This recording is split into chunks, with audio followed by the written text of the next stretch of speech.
Yaz Kur'an kurslarımız her yıl okulların tatil olmasının akabinde başlamakta.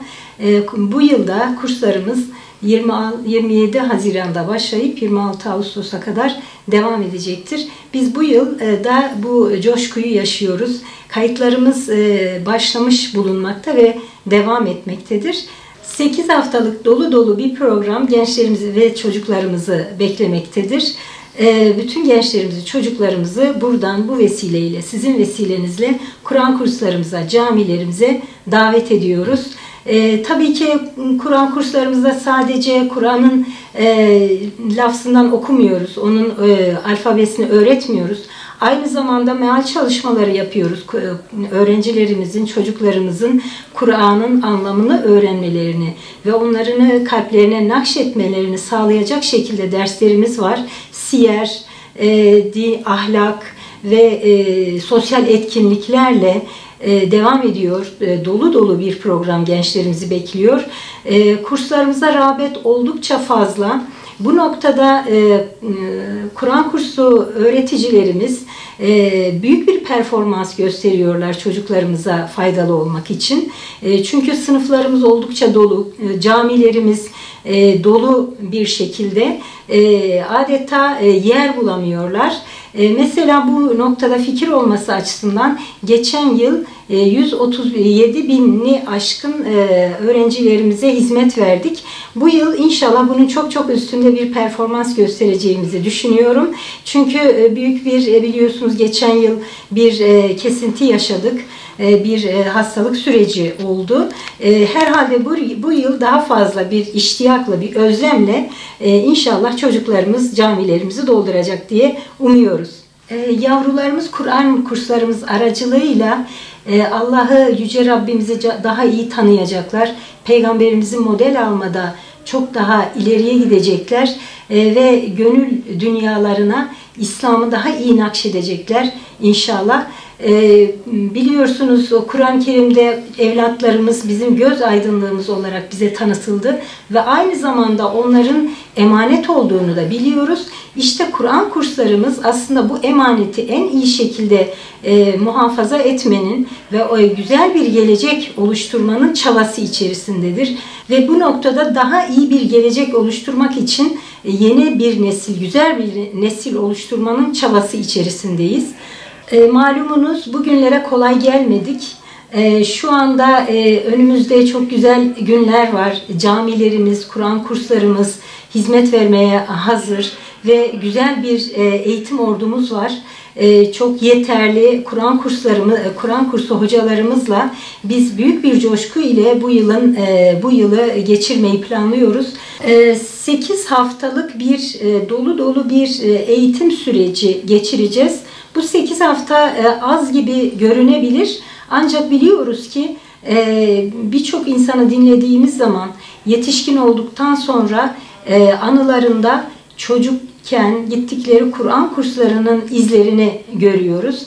Ve hatta ileri yaşlarda o çocukken aldıkları eğitimin onların değişimine vesile olduğunu anlıyoruz. Dolayısıyla bunu asla küçümsemeyelim. Anne babalara çok önemli bir mesajımı iletmek istiyorum sizin aracılığınızla.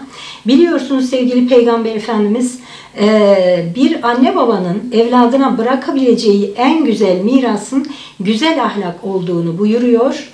İşte anne babalar manevi eğitimin çok önemli olduğu, manevi eğitimi vermekte çokça zorlandığımız bu günlerde kendilerine yardımcı olacak bu kurumlardan fazlasıyla destek almaları gerektiğini düşünüyorum. Çünkü anne babalar ne kadar uğraşsalar da bir yere kadar faydalı oluyorlar. Çocuklarımız kendi akranları arasında oyunla ve büyük bir coşkuyla bu işin eğitimini alan güzel bir eğitim ordusuyla bu işi yürütebileceklerine inancımız tamdır. Evet, zor bir zamanda yaşıyoruz. Bugünlere de kolay gelmedik. Bu imkanları çok iyi değerlendirmemiz gerekiyor. Aksi halde bu imkanların bizden sorulacağını da hatırlatmak istiyorum.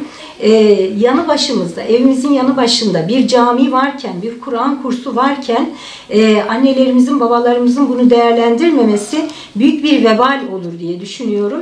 Bu noktada bütün halkımızı duyarlı olmaya, anne babaları ve diğer bütün kurumları da duyarlı olmaya davet ediyorum. Bu yaz tatilinde güzel bir müjde de vermek istiyorum. Bir aylık bir yatılı Kur'an kursu sürecimiz olacak. İnşallah bunun altyapısını oluşturduk. Kayapınar Kız İmam Hatip Lisesi'nde Kız Kur'an kursu olarak bir aylık bir yatılı kursumuz olacak. Bu konuda da kayıtları almaya başladık. Bunu düşünen ailelerimizi Kayapınar Müftülüğü'ne başvurmalarını öneriyorum. Son bir ayı yatılı olarak geçirecekler evlatlarımız ve çok daha faydalı olacağını umuyorum. Hem gençlerimize hem de ailelerimize hem büyüklerimize aslında toplumun her kesimine duyarlı olmaları noktasında bir görev düştüğünü hatırlatmak isterim. Gençlerimiz kendileri camileri doldurdukları gibi, Kur'an kurslarını doldurdukları gibi çevrelerine, arkadaşlarına da bu konuda yardımcı olmalarını, davette bulunmalarını tavsiye ediyorum. Anne babalar da özellikle teşvik etsinler gençleri. Evet, zorlamadan, sevgiyle, muhabbetle camilerini doldursunlar. Kendileri de gitsinler. Gençleri de teşvik etsinler. Çünkü camilerimiz boş olduğu zaman hiçbir anlamı yok. Yani o camileri hayırseverler yaptılar. Orada çok güzel faaliyetler yapılmadıktan sonra inanın hiçbir önemi yok. Oralar çocuklarla, gençlerle dolduğu zaman bir anlamı var. Ki Peygamber Efendimizin arkasında biliyoruz hem erkekler arkasında gençler, çocuklar, kadınlar, her gruptan insan mevcuttu ve Peygamber Efendimiz sadece namaz kıldırmıyordu namazda, camilerde sadece namaz kıldırmıyordu. Aynı zamanda eğitim faaliyetlerini yapıyordu. İşte aslında bu yaz kurslarımızın belki de camilerimizi o ilk zamana götürmeye bir yardımcı olacağını düşünüyorum. Çünkü çocuk sesleriyle, genç sesleriyle dolacak o camilerimiz ve aileler hep beraber kadınıyla, çocuğuyla, erkeğiyle camileri dolduracağız. Ve yeni nesil belki çok daha bilinçli bir şekilde Kur'an'ı bilen, peygamberini tanıyan, onu model alan bilinçli gençler yetişecektir. Bunda bizim de payımız olursa ne mutlu.